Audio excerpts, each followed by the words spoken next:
Okay, right on time. There we go. We are recording. We are live in Facebook, and we can get started. So I am going to stop the share and just welcome everyone. I just want to say good afternoon, good evening, wherever you are, and welcome. And for those of you that don't know me, my name is Renee, and I'm a registered health and functional nutrition coach and founder of Nourish to Live RX. And I work with men and women over 40 who struggle with sleep and low energy. So I help them get their energy back, sleep better, and become the best version of themselves. So I wanted to welcome you to my webinar series and welcome our guest speaker, Amanda Rice. She is going to show us ways to make lifestyle changes and instill healthy habits that will support brain health. So by making these changes, you will support many systems in your body, reducing the risk of developing chronic disease and increasing your healthy longevity. So Amanda is an Age Well health coach and personal trainer. She works with people in midlife, helping them feel better, lose weight, and have more energy while reducing their risk of developing chronic disease such as type 2 diabetes, heart disease, and dementia. Amanda supports and encourages people through lifestyle habit changes via her flexible coaching programs. Amanda, welcome, and thank you so much for joining us today. How are you? Yeah, I'm good, thank you. Very, very good. And you're lucky I'm here because we'd agreed when we spoke that I was 5 hours time difference to you, but I think your clock's changed, maybe. Oh, yes. So I'd just come in from outside and thought, just check my emails, and there was this reminder saying, your webinar starts in an hour. And I thought, what? So anyway, I'm here. I haven't had my shower, but it's okay. That's good. Yes, everyone on the call, Amanda is from the UK. So she's, I'm calling in from Toronto, Canada, which is Eastern time. And yeah, so now what are you, 6 hours? It's 5 o'clock here, not 6 o'clock. Oh, okay. As I thought. So, no worries. Anyway. Well, thank you for joining us. You got here on time. So yeah. Awesome. I'd like to start by saying thank you very much to Renee for inviting me into her Facebook group to talk about some healthy habits we can put in place to support our brain health. I have got a few slides, but I'm not sure how I screen share, Renee. I think I have to allow you. I will allow you to do that. And I just wanted to actually tell everyone, as if you have any questions, feel free to type them in the chat, or there's a Q&A button you can also use.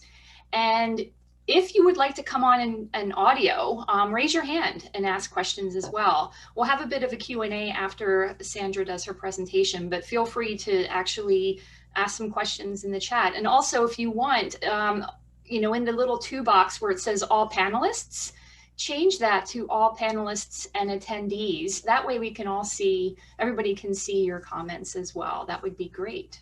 So Amanda, what I'll do is I'll pass over the mic to you. If you want to share your screen, are you able to now? Oh, I don't know. Let me see. Can you see the option? Yeah, it looks like it. If you can tell me. Share. So can you see my first slide, which says healthy habits? I can. Yeah. So I like a couple of slides, if only to make me realize I'm not just speaking to you. It's quite nice to for people not just to look at me. Awesome. So, okay. All right. Well, I will go off video and I'll let you go ahead and have your conversation, and I'll keep an eye on the comments in the chat. Okay. Brilliant. Okay. So thank you for the introduction, Renee. As she said, my name's Amanda and I'm a health and fitness coach. And in my role as a health coach, I help people in midlife, or maybe the second half of their lives, age healthily and reduce their risk of developing chronic disease, such as type 2 diabetes, heart disease, and dementia, with the added bonus that they feel better now, have more energy, and feel more fulfilled. So health coaching empowers people to take control of their health we take a holistic view, a whole body view. So in many ways we are generalists, and we bring that general knowledge to people and help them understand their own bodies and what works for them.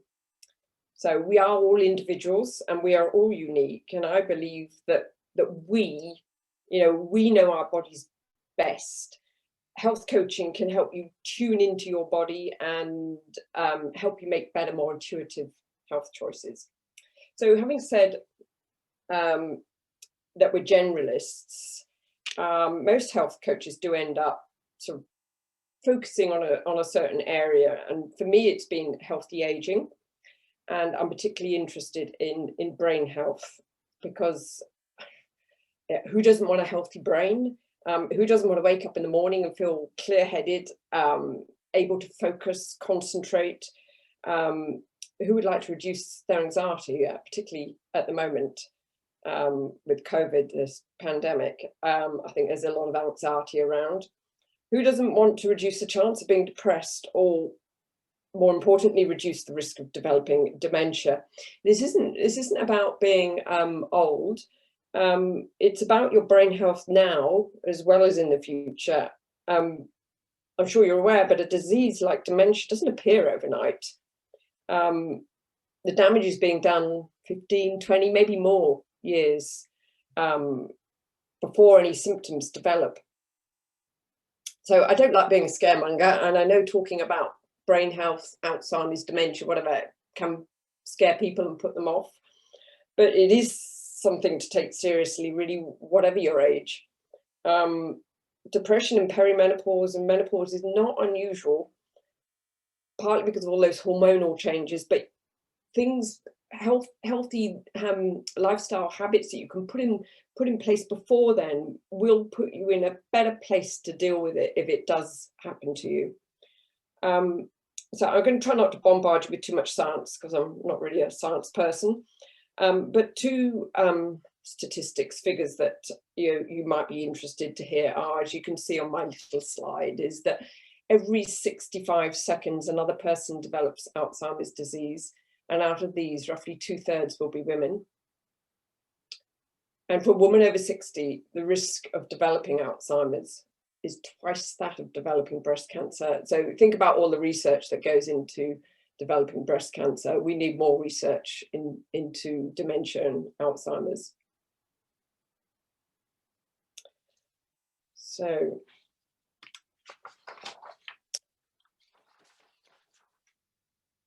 having set the scene, I'm going to now talk you through 5 simple lifestyle habits that we can implement into our daily lives to support our brain health. It's a massive subject, so I could do a seminar on each topic probably. So it might feel a little bit lightweight in parts, and obviously I'm not covering everything we can do. So I hope you can see my next slide. Yeah, so my first daily habit that I'd like to address is water. Drink water. I mean, the brain itself is something like 75 or 80% water. Every chemical reaction that takes place in the brain depends on water. Our brain is really sensitive to dehydration. Even mild dehydration can cause symptoms like brain fog, fatigue. You know, that feeling you get sometimes in the afternoon where you just lack energy? That's often dehydration. Headaches, confusion, and brain shrinkage. Water is key to the metabolism of both the body and the brain. It increases blood flow to the brain, which is why dehydration impacts our cognitive function. Dehydration isn't great either for our gut health and our bowel movements. So more on that another time. So my recommendation, or the general recommendation, is that we drink about 2 litres a day. For a 60 kilo person, 2 litres, that's something like 33 mils per kilo of body weight. I don't know whether you weigh yourself in kilos or pounds like the Americans. But obviously this is going to depend on your activity levels, the weather, even things like central heating in your house can impact your level of hydration. If you don't drink much water at the moment, if you're drinking nothing like 2 litres, just increase it gradually. So I would just suggest trying to drink 1 more glass a day for a week, and then the following week, another 1 more glass. If you've got a 500 ml water bottle like this one I've got next to me, you could try adding some rubber bands. I haven't got any on it at the moment, but I used to keep 4 rubber bands. In the morning, I put my 4 rubber bands on my bottle, and every time I drink a bottle and refill it, I take a band off. So if I got to lunchtime and I'd only taken 1 band off, I'd think I haven't drunk enough water. So it's a good reminder. Another way to remind yourself to drink water is just have post-it notes up on your computer, where you work, your workstation, in your kitchen, yeah, and a reminder on your phone. That's something I do. I have a reminder on my phone saying drink water, and it reminds me. It works. So another thing that I personally do, and works for a lot of people, is to drink water first thing in the morning. Drink 2 glasses of water when you wake up. We're dehydrated in the mornings. Normally we haven't drunk at all during the night. And warm water is a good idea as well, because warm water is more hydrating than cool water. Perhaps put a slice of lemon in it, perhaps makes it taste a bit nicer. But I have to say, drinking those 2 glasses of warm water in the morning has been a game changer for me. Sets me up for the rest of the day. So that's water. My next healthy habit is around diet. So eat a Mediterranean style diet. So a Mediterranean style diet, as I'm sure you're aware, is rich in vegetables, fruit, whole grains, legumes, beans and lentils, nuts, seeds, fish, and healthy fats. We Westerners like to call this way of eating Mediterranean, but in fact, there are significant similarities with other traditional diets, such as, the traditional diets in Korea and Japan, which are based upon vegetables, fish, grains, fermented foods. So Mediterranean diet is by and large plant-centric and is good for our brain health for a number of reasons. First of all, it supports our gut health. And what is good for the gut is good for the brain.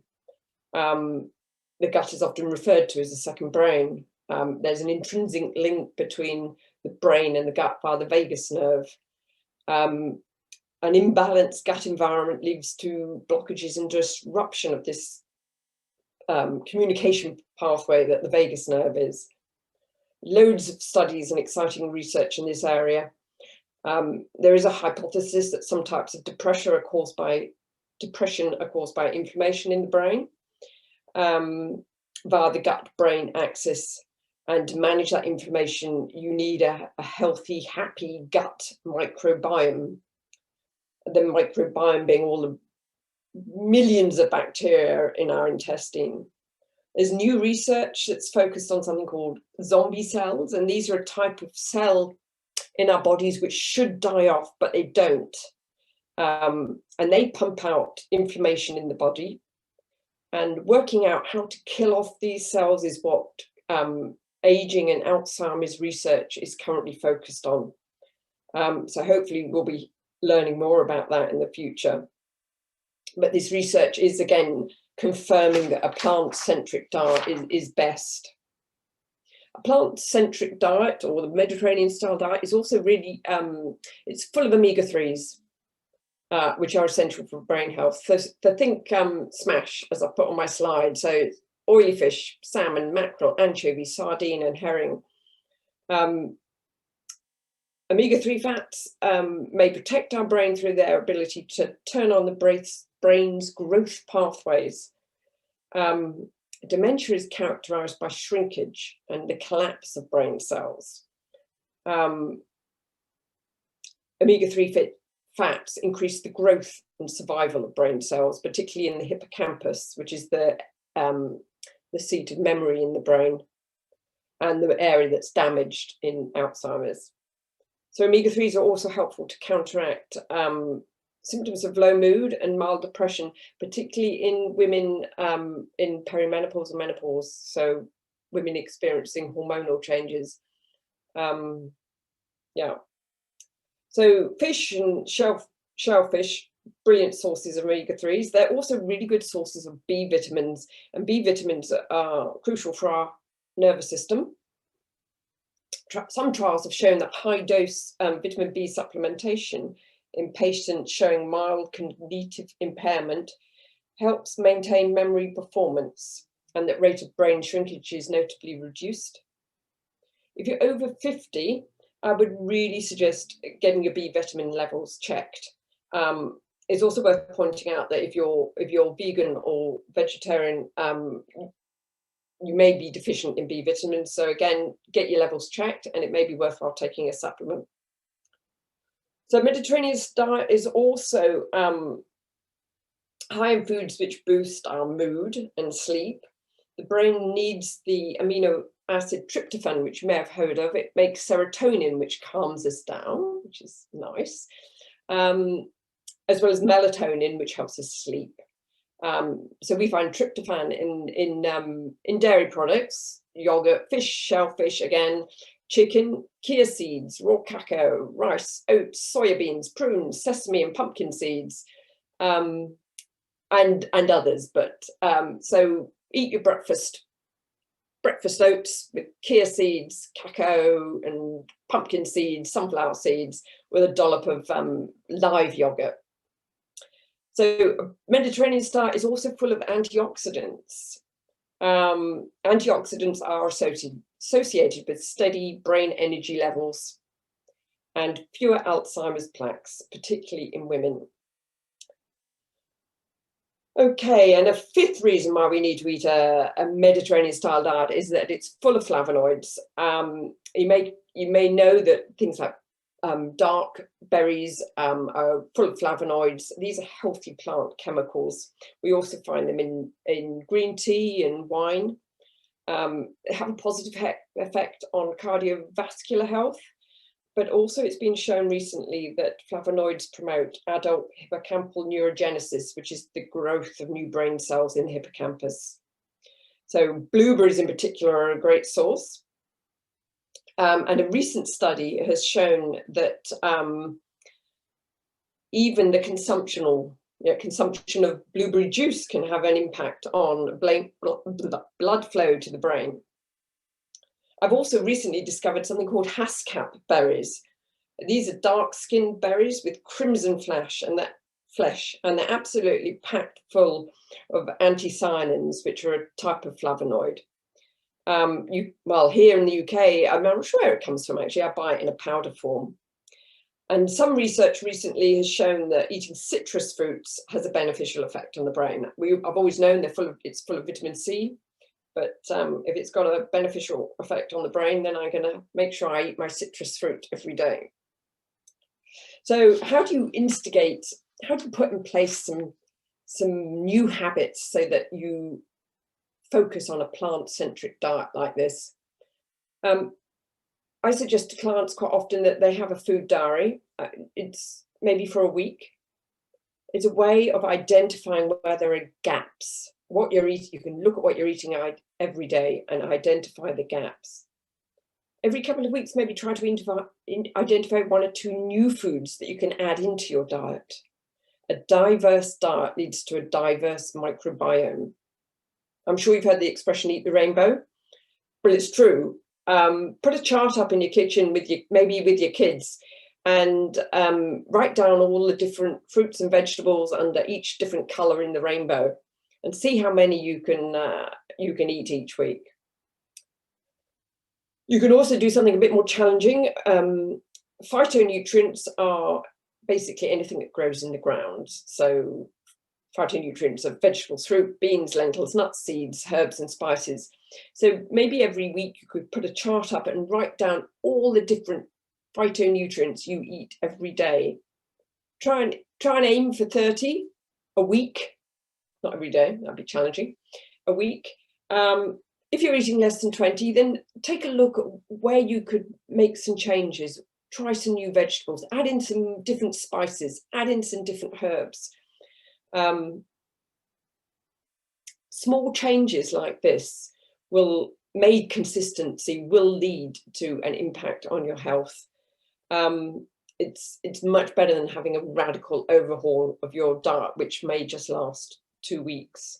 So plan your meals, make shopping lists, and stick to them.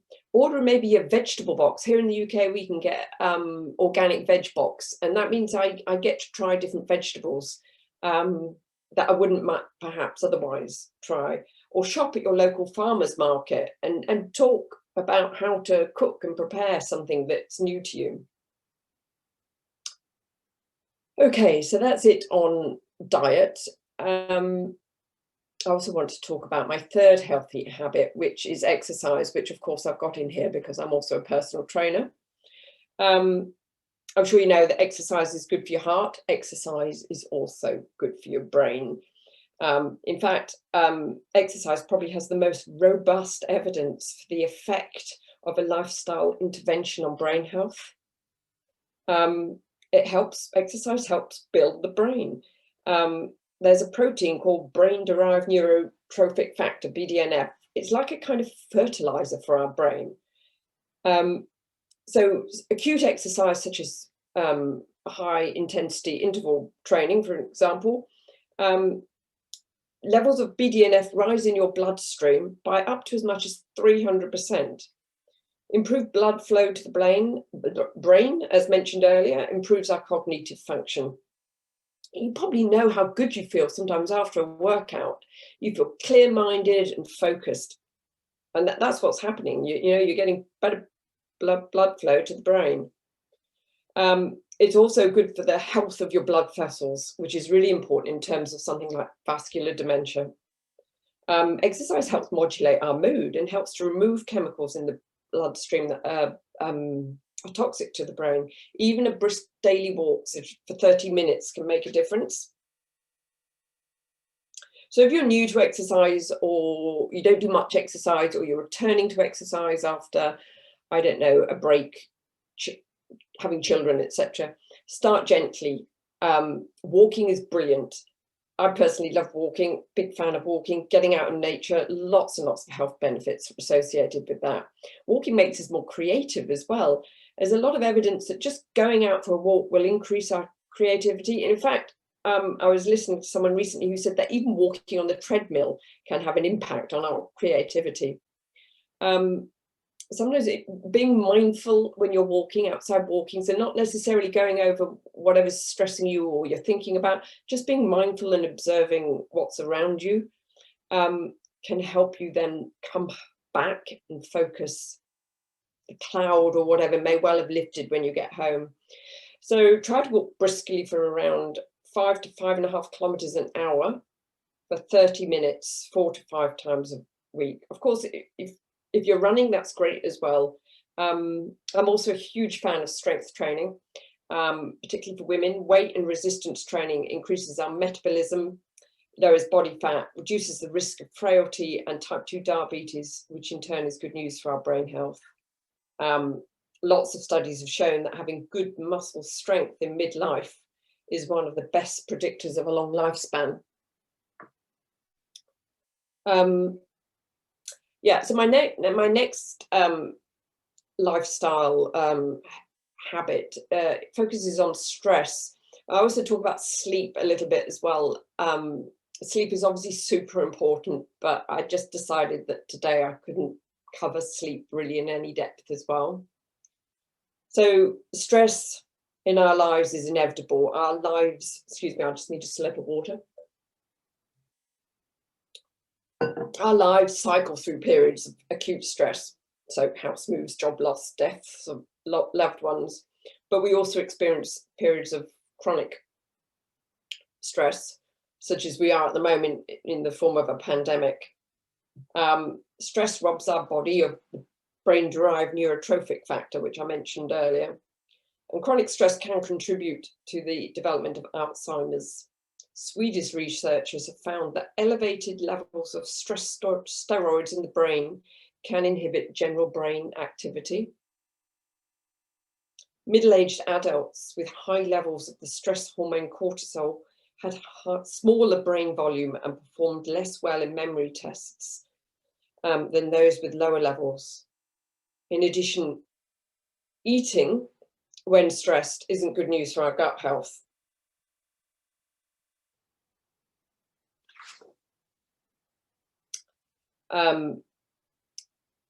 When we're stressed, our digestive system tends to shut down. Okay, I've just lost my focus a little bit. So it's not good for our gut health because our digestive system shuts down. And we all know that our sleep is impacted when we're stressed. I'm sure you can relate to, you know, if you have a bad night, you wake up and you've got that brain foggy feeling. We feel mentally slow, our concentration is poor. So sleep is really important in preventing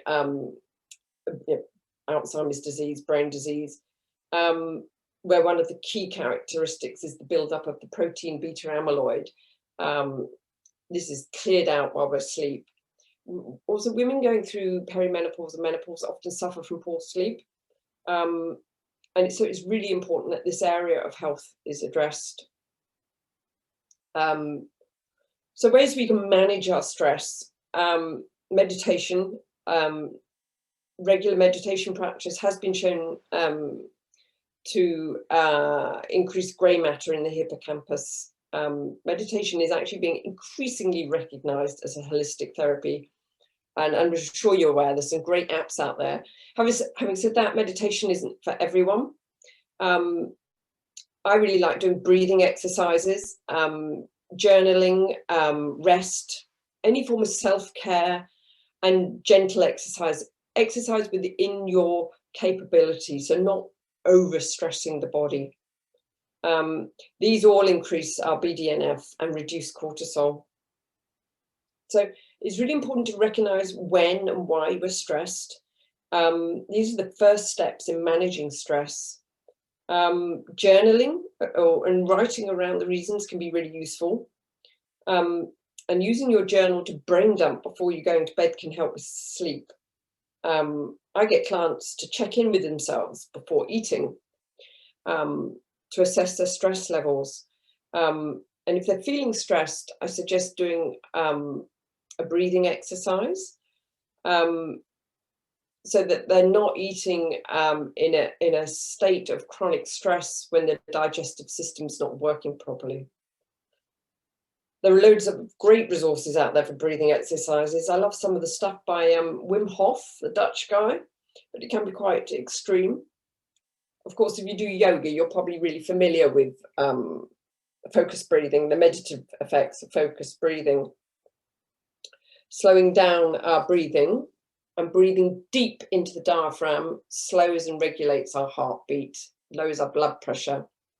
By breathing long, deep breaths, taking the air right down so it can feel our bellies expand, we send calming, soothing messages to our brains via the vagus nerve. So nasal breathing and making the exhale longer than the inhale enhances the benefits. So when you inhale, your heartbeat speeds up a bit, but when you exhale, the vagus nerve releases a neurotransmitter substance called acetylcholine, which goes directly to the heart, telling it to slow down.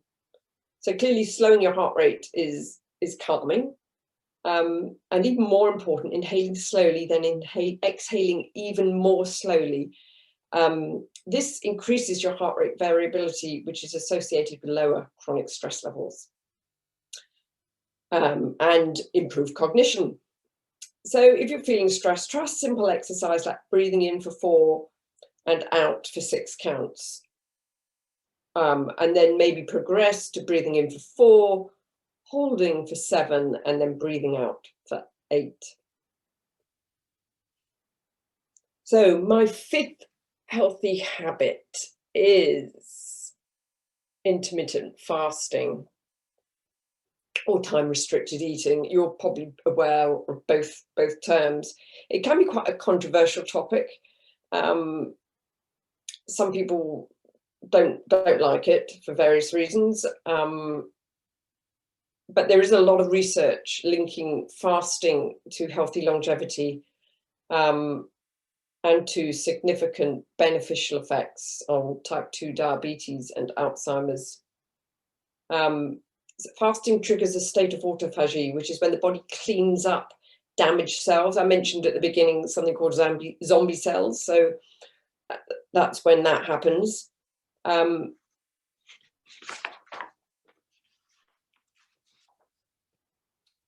it also clears out the toxic proteins in the body and brain, and it tends to like to do this overnight. So time-restricted eating, for example, time-restricted eating is eating within a limited time window each day. So, for example, between 12 noon and 8 p.m. Some research has shown that the sweet spot for women is 14:10. So we fast for 14 hours and we eat within a 10-hour window. So maybe breakfast at 10 and finish your evening meal by 8 o'clock.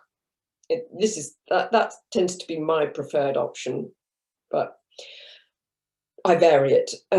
Intermittent fasting could be something more like the 5-2 diet, which I'm sure you've heard of, where you calories are really restricted. So maybe write down at something like 600 calories on 2 days out of 7, and then you eat normally on the other 5 days. Yeah, I mean, I personally find or prefer the time-restricted schedule of fasting overnight for at least 12 hours. And I vary it, I cycle it, depending on what I've eaten the day before, how active I've been, maybe what I'm doing that day. Yeah, so I vary it personally. I don't know whether you've heard of Dr. Dale Bresden. He wrote a book called The End of Alzheimer's, and he's doing a lot of research in Alzheimer's. He recommends not eating for 3 hours before bed and fasting overnight for 12 hours. Oh, so wow, I feel as though I've been talking non-stop, throwing a lot of information out. My suggestion is, obviously, if I was working with a client, I would be covering all of this maybe in at least 5 sessions. So maybe just take 1 or 2 things from what I've said, and take small steps. So maybe try and implement one thing 1 week and then another thing another week. So don't be too ambitious, because being too ambitious often leads to failure. So make a plan, take small steps, be consistent. Happy change is hard. It's really hard, which is why people often end up working with a coach. It's, you know, we often know what we need to do or should be doing, but knowing isn't always enough. Often things like beliefs, old habits and behaviors, our environment, the people we live with or work with, they get in the way and prevent us from making consistent change. Health coach can ease the pathway to lifestyle change, providing support, guidance and accountability, as do groups like this, fantastic Facebook groups like this. So, you know, lifestyle change is a journey. It's a step-by-step process. It doesn't happen overnight. Yeah, so don't expect it to. Yeah, I'll put on my slide as well, this final one.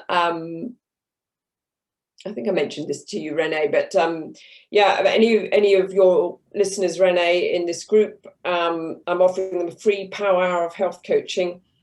I had hoped to get my my free download, which would expand on what I've just been talking about around brain health, ready, but I haven't yet. So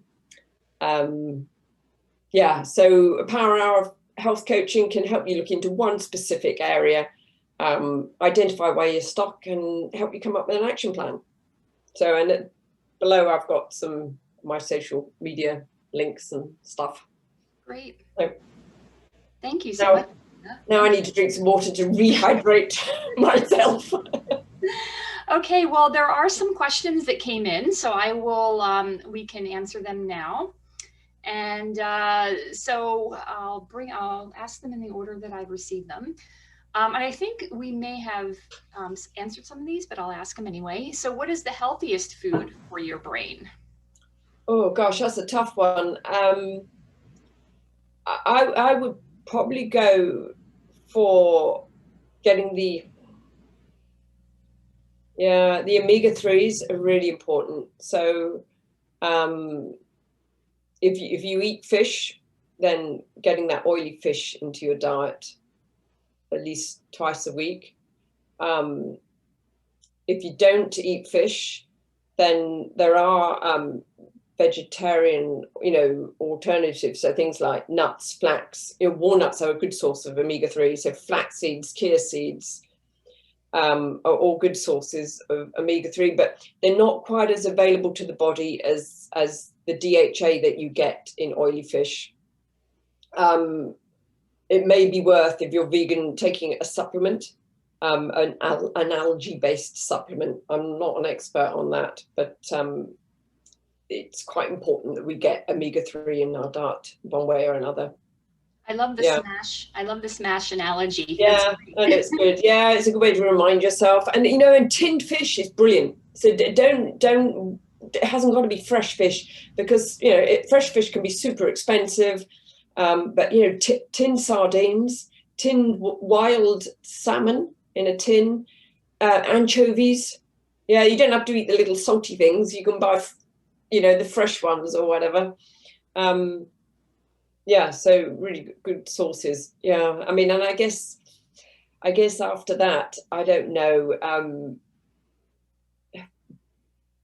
Berries, green veg every day, berries and green veg every day, and maybe things like pulses. A lot of pulses, they have something called butyric acid in them, which is I've gone blank, is a fiber that's not, that feeds the good microbiome in our stomach. So they're really good for gut diversity and gut health, good brain health. Awesome. Yeah. Awesome. Okay, one of our other questions is, what type of mushrooms would you recommend? Oh, for brain memory? Yeah, that's a good question, actually. I did read, I'm not going to be able to answer, but I did read an article about this. I mean, I know mushrooms are just brilliant for us. Basically, I mean, any mushroom. But the mushrooms I read about, oh gosh, I wish I could remember where I read it. I can't remember. But it's a good question, and I would like to look that up. But I mean, I think my understanding is that any mushrooms are good for us. And apparently, if you leave your mushrooms out in the sun for a while, you get an extra boost of vitamin D from them as well. Oh, really? So, but there are, I think, some of what I call the rare and more expensive mushrooms are super healthy for us. But I'm sorry, I can't answer that specifically. Okay. Okay, so here's another one. Are there any brand of green teas that you would recommend? Is there anything that's better for brain? Well, I would go as pure as possible. So, organic, definitely organic, and go for a really good brand. I mean, here in the UK, I mean, I buy Pucker teas, but I've also just found a local company, which is not that relevant probably to most of your listeners, who import green tea, and their quality is high. So I mean, it's worth paying more. Yeah. And just check out where it's coming from. And yeah, if it's organic, then it's gonna not have any nasty sprays on it. Yeah. I can personally recommend traditional medicinals. I love those. I have a whole pantry full of those. They have nice blends as well for different types of symptoms. So that's what I would recommend personally, for a brand, at least. Is that a Canadian brand? I don't know if it's Canadian or not, but yeah, the person that asked, Sandra, she is in Canada, so Sandra, you should be able to find them. But yeah, I mean, lots of great research around green tea. Yeah. Another question was, is this is from Sandra. I was born a couch potato. I wonder if a sedentary life can lead to multiple sclerosis. Ooh. Yeah, I don't know. I mean, I'm not, it's not my area at all. In the sense that I don't know much about multiple sclerosis.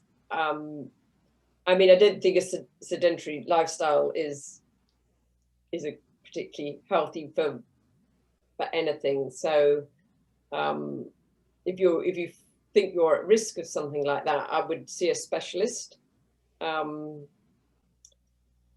know, exercise, as I mentioned earlier, is good for us. You know, it's great for our brain health and it's great for our heart health. So basically, yeah, do it. So I mean, I imagine there are some links, you know, that. But I don't know about the origins of multiple sclerosis. To be honest, I don't know whether it's like, it might not be what I call a lifestyle disease, whereas a lot of cardiovascular and a lot of dementia, not everything, is lifestyle related. okay. You mentioned, you did mention, you know, you talked about exercise as one of the 5 tips. Does it matter what type you do depending on your age, or like if you're a woman in menopause versus perimenopause, or a man, or you know what I mean? Yeah. Well, as we age, so regardless of men, women, as we age, we lose muscle at an increasing rate. So doing some strength training, building up that muscle, resistance training is really important, and it becomes increasingly important. If you're a woman in perimenopause, as your estrogen levels drop, that muscle loss picks up pretty quickly. So doing strength training in, you know, perimenopause broadly hits us in our mid-40s. So doing strength training in our mid-40s all the way through is really, I really recommend it. If you're new to exercise, generally, if you don't do much exercise, then I wouldn't necessarily doing anything too extreme, too stressful, particularly at that period of life. So do it gradually, build it up gradually. Particularly for women and their hormones, because our bodies are stressed enough at that time of life. Yes. Yeah, so I'm a huge fan of strength training. I think when you're younger, you can get away with doing anything, really. I mean, and of course, anything that gets a heart rate up is really good as well. And for brain health, doing something that raises the heart rate is really important, because that gets the blood flow going to the brain. So, you know, for women in their 40s and 50s, I would recommend doing a combination of both. And it doesn't have to be, you know, you don't have to run a marathon. A brisk walk gets the blood flow going to the brain. Awesome. Okay. Does anybody else have any questions? I don't see. I think I've gotten through all of them that are in the chat and the Q&A. And I don't know if I have any other questions. I know you mentioned sleep was another important thing, so I will let everybody know I'm actually going to be doing a presentation coming up on sleep specifically. Yeah, I mean, it's a massive subject. I mean, I could spend a whole seminar, webinar, whatever, just talking about the food, just talking about one aspect. So it's, you know, just sort of touched in on. I know, it's hard. I mean, yeah. And it's all interrelated too. Right? Of course it is, you know, and you know, I'm talking a lot about gut health because it's good for our brain, but also anything you do to boost your brain health is going to be good for the rest of you as well. Exactly. So, exactly. Yeah. Sleep is, so important for stress management and Yeah. Okay, we have some more questions coming in. Oh, we have quite a few. Are there any tips for managing what you've talked about during COVID or during the pandemic? So I don't know if there was anything specific, but I know for me, and I don't know if it's what Elizabeth was talking about, but I know for me, getting the strength training is so difficult during COVID because in Toronto, our gyms are closed. Yeah. You know, and if you don't have those weights at home, it's very well. You can. I mean, I'm quite lucky. Obviously, as a personal trainer, I have quite a lot of my own kit, but nothing particularly, you know, impressive. Just a few dumbbells and a kettlebell kettlebell or whatever. But you know, you can actually do a lot without weights. You don't need weights. I mean, you can always use a couple of tin cans or something to just add in a little bit, but you can do body weight resistance exercise. So things like squats and lunges, split squats. There are things you can do. You know, you perhaps just need to do a few more of them than you would if you were using weights. And you can do, you know, you can do press ups against a wall, against a table. You can modify your press up. You can do a full press up, great upper body exercise. So what you think of all the core work we can do as well, like planks and variations on planks. So there is a lot you can do without weights. So the strength work, but yeah, COVID's been difficult because I think particularly this last lockdown, I don't know where you are in your phase of lockdowns, but the winter, it just has made it so much harder. Because I know myself, you know, I'm not as active. I haven't been outside as much. I'm spending far more time sitting at my computer. And I can feel it, you know, I still try and work out, and, you know, I still have to go out and walk my dog, but it is harder. So it is about like trying to put it in your diary, try and schedule it in when you're going to do your exercise, because it's really easy. If you let it slip, maybe in the morning, very easy to let it go completely. So yeah, I always think it's about building it into your week, scheduling it in. And yeah, likewise with the diet. I mean, I know some people don't like it, but I say if it's not in the house, then you're not going to eat it.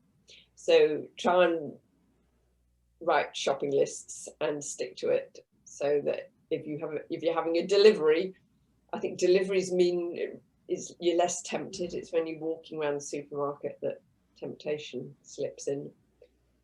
Yeah, so having lists and planning meals in advance can help as well. Awesome. But wow, yeah, you know, it's been a tough time for people, and I think there's also a lot of anxiety, which yeah, has a negative impact on our stress levels and is leading to more emotional eating. And yeah. Tough. Okay. Tough time. Another one is Pilates a good option to build strength? Yeah, yes, but I would still, I think if you're new to strength training, Pilates is a great place to start. I like Pilates, and I use a lot of Pilates movements and exercises in my own work. But it's not so much about strength. I mean, there's Pilates and Pilates as well. I mean, it depends on the class you go to. And I'm sure some Pilates teachers would beat me up, but I think it's a good combination with some good, you know, walking, but I would still get in a session of strength training if you can. And you know, if you're new to it, I would say get a couple of sessions with a personal trainer. So that, you know, the exercises are quite straightforward. You just want to make sure you've got the technique right. So, you know, maybe even just a few sessions with a PT can help. So I wouldn't say it's a substitute. It's a good place to start. Okay. And it's a great thing to do in combination with other forms of exercise. Okay. One other question. Any particular recommendations to boost brain health post-recovery from brain tumor surgeries in your 40s? Well, yeah, I mean, I mean, I'm a health coach, not not a neuro scientist or, you know, a surgeon. I mean, I would just say, you know, a good plant-centric diet. I mean, you can't go wrong. I mean, I imagine, and lots of rest. But I think you need, for something like that, I would get expert advice. But I mean, you're not going to go wrong. You're not going to do any harm to yourself if you're focusing on the sort of diet I've been talking about. Yeah. You know, full of plant foods and healthy fats, healthy fish, you know. Awesome. Any of those foods I mentioned, which are good for the brain, they're not going to harm you. Great. Okay. I don't see any more questions that have come through. What I am going to do, feel free to still type questions. I'm going to actually just kind of give a few more different, talk about a few little logistics. I wanted to thank you, of course, for joining us. This is a great episode for the record. I love this. I think great, thank you. Oh, it's a great opportunity for me as well. Yeah, I think this is a great topic, and it's not one that I've come across, to be honest. And it's great to hear. It's great to hear that you specialize in this, and it's awesome. I will put a couple. I will tell you guys. I will send out a replay. I'll send you guys an email. I have all of your email addresses. I will send a replay out once the recording has been processed, and you will have that information. And I also just wanted to let you know that we do have another webinar coming up next week, where we're going to talk about midlife and mindset and how we approach the second half of our lives. It's really important to have a good mindset. So we'll be talking about that. I am going to put information in the chat right now. And Amanda, I'm going crazy here. Feel free, if you want to put anything in the chat, go ahead. If you want to put some links in. And what I will do as well is Amanda will have the list, and she's going to send out her links separately to you guys as well. So you'll have that information, and you'll be able to reach out to her if you want more information from her. And I hope you enjoyed the session. And I look forward to, to hearing more from, information coming from Amanda in the future. And I hope to, you guys enjoyed this and would like to join the upcoming webinars. I do these every other week. This was a special one, off week, because Jody's from the UK and we wanted to do it at a special time. So we'll be back to our regular schedule on Wednesday. So I will send out the replay, and I hope you guys have a great afternoon. And if there are no more questions, we can sign off and go on with our day. So I don't think there are some thank yous coming through. Thank you so much. I'm glad you guys were getting information, good information from this. So have a great afternoon and evening to you, Amanda. Thank you very much. And I'm going to go and look up about mushrooms. Yes, and you can send it out. If you find information, send it out to them after. I'm going to, I'll send out some links to the teas and stuff that I like. And we'll put that all in the email we send out. I typically will send it out tomorrow. It's earlier today, so I'm going to be able to get it out by the end of the day today as well. So awesome. Great. Excellent. Guys, we have more questions maybe? Nope, all thank yous. Great. Thank you so much, guys. Have a great afternoon. Okay, thanks, Renee. Bye. Bye.